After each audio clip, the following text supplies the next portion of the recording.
Hi everyone, this is Dr. Serge. I hope you're having a good Thursday. So today we're going to talk about the immune system. It's all about the immune system right now. We are still dealing with this pandemic, this virus that seems to affect us. And it's really important to maintain a strong and optimal immune system in order for us to be able to fight the virus or any pathogen if you are exposed to. So it's really important to focus on this. So when it comes to the immune system, you know that 70% of your immune system is located in your gut. So when we talk about immune system, we talk about gut.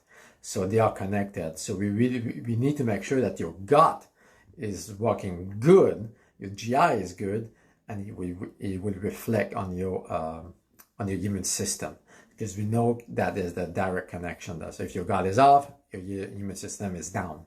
So what do we need to do to support your immune system, your gut? So last week we talked about the thyroid, we talked about iodine.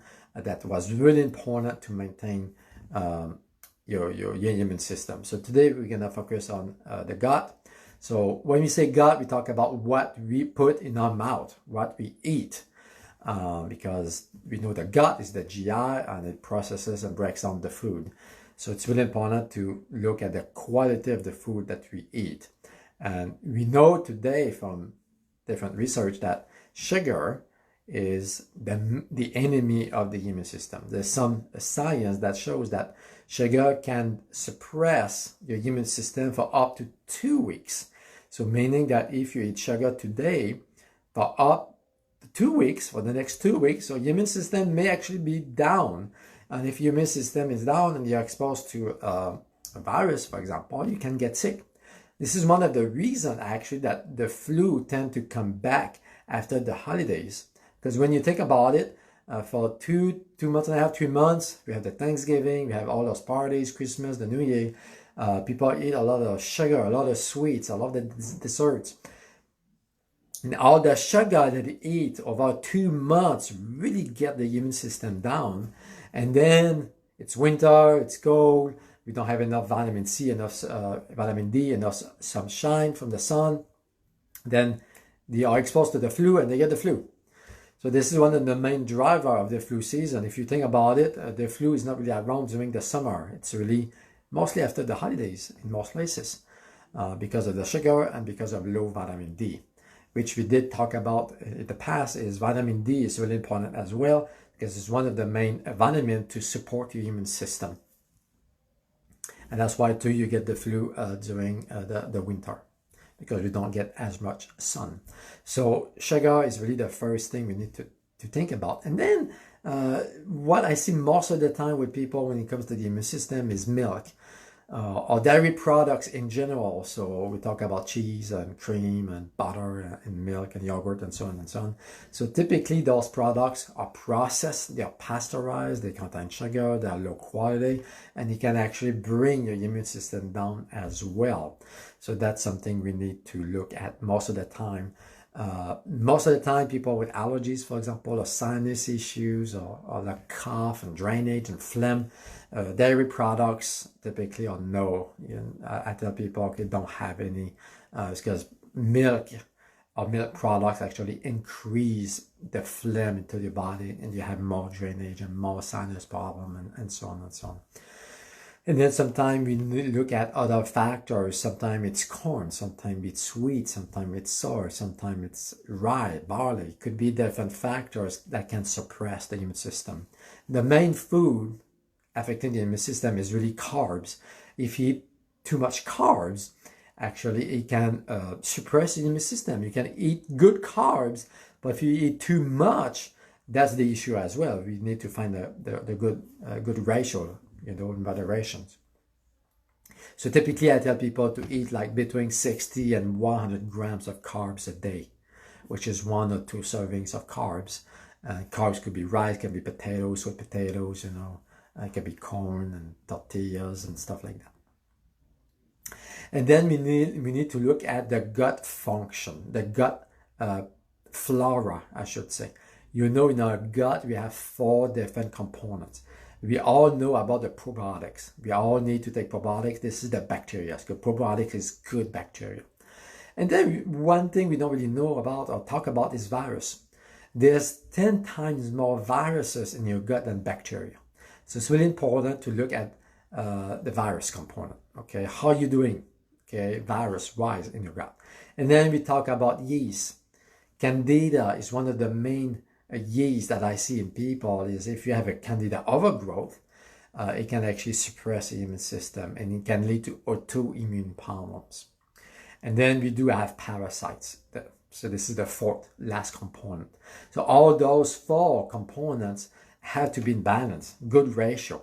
We have good bacteria, we have bad bacteria, we have good virus, we have bad viruses, we have bad yeast, good yeast, and good parasite, bad parasite. So all these have to be in good ratio for having a good gut function.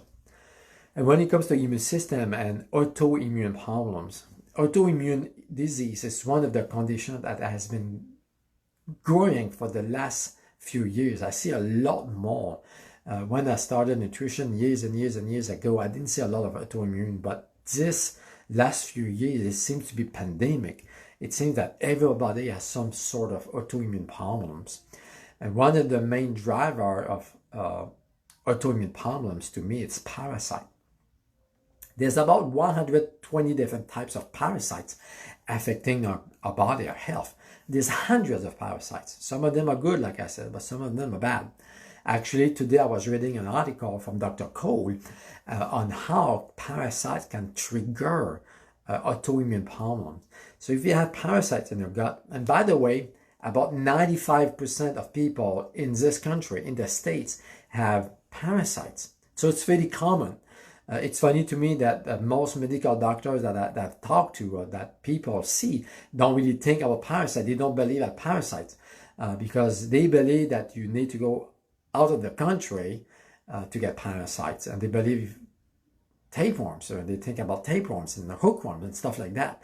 But parasites are really common. Parasite is in the soil, is in the water, is in the air, it is in our foods. So we are exposed to parasites every single day, and 90% of people have parasites. And this is one of the main things that I see in my patients with autoimmune problems is there's a parasite issue. So parasites, what they do different things actually. Parasites will secrete molecules, compounds that can actually destroy the gut, leading to leaky gut. Leaky gut is a condition that is, again, pandemic. I see a lot of people with leaky gut issues. If you have food sensitivities or allergies or autoimmune issues, most likely there's a leaky gut. So what happens is those molecules that a parasite makes and secrete disrupt the gut flora, the gut function, the gut junction, and the gut cells become looser and it becomes to leak. And when it leaks into the body, and that leads to autoimmune problems. And then those molecules and compounds actually can travel through the bloodstream and go to different places. There's certain parasites that will secrete molecules that will kill and destroy the thyroid, causing Hashimoto's. So Hashimoto's is a thyroid autoimmune problems caused by parasites, for example. And then parasites actually can lead to deficiencies. One of the most common deficiencies that I see with parasite issues in people is vitamin A and vitamin B. So parasites like us, they are microorganisms, they are organisms, and they need food, they need vitamins, they need minerals. And what they do is they take the vitamins and the minerals from the food that you eat, so leading to deficiencies. And that's one of the main factors causing deficiencies in people. Okay. And then lastly, parasites disrupt the gut flora. Like I said, there's 4 components in the gut. It leads to an imbalance in the bacteria component, the virus component, and the yeast component. Okay, and on the other side, it helps the growth of bad yeast, bad bacteria, and bad viruses. So it's all connected, all together, and it's all interrelated. So we need to address the parasite component, and we need to address the deficiencies, and we need to restore the gut flora by giving people good probiotics. And then last thing causing gut problems or affecting the immune system is toxins that we are exposed every day. I mean, I was reading an article a few days ago, and the author says that every day, in average, we are exposed to 100,000 toxins. That's a lot of toxins we are exposed to through water, through the air, through the food we eat. And the most common toxin that I see in people's bodies and people's situations is pesticides. Roundup. Roundup is the most common one that we ingest pretty much every day through food. Even organic food has some level of pesticides. So it's really common today. And pesticides get stuck into our gut. So it's really hard to eliminate pesticides. You have to do certain detox and do certain things to really flush the pesticides out. So what pesticides do, or chemicals do, is they get stuck into your gut, suppressing the immune system. Then the immune system is not able to combat parasite and yeast and viruses and bacteria. And then you have a parasite infestation. You have a yeast candida overgrowth. And then you have deficiencies. And then when you have deficiencies, typically you crave foods like sugar. So you have all this vicious cycle that are all connected, and it gets worse and worse and worse over time because you become more deficient, and you crave more sugar, and you have more parasites, more pesticides.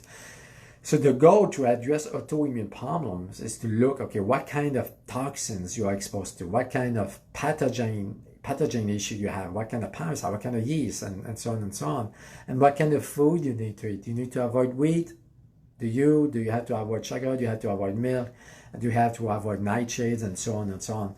So there's many factors that we need to think about and look for when people have autoimmune problems or a low immunity, which is fairly common these days.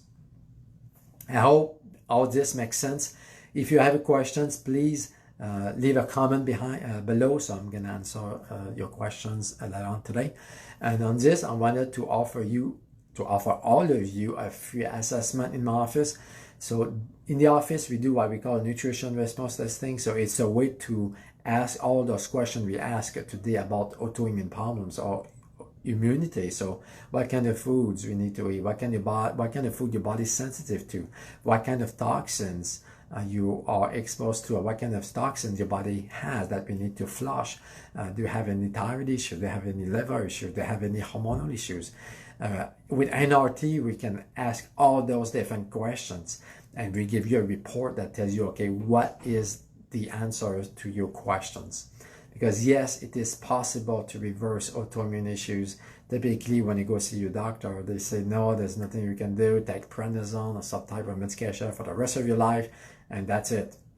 But no, that's not true. We have all kinds of people coming to us like lupus and Hashimoto's and scleroderma. I mean, there's all kinds of autoimmune conditions that we can reverse with a good nutritional program. So don't give up. It's always possible to get help and improve your health when you provide the right nutrition to your body.